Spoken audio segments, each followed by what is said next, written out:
How to unarchive Instagram story. Hello everyone, welcome to this channel. I'm Emily and I'm here to help you out today. So without any delay, let's get started. So first of all, launch the Instagram application on your device and launch your profile at the bottom right corner of the screen. So as you tap on your profile, simply tap on the hamburger icon at the top right corner of the screen again.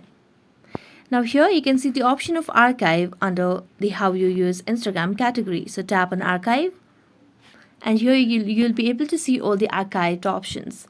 So if you want to unarchive, what you can simply do is tap on the story and tap on the more section. So here you can either delete or save photo, but after that you can just go back and then make a long press on one of these, or rather tap on the three dotted lines and here tap on settings.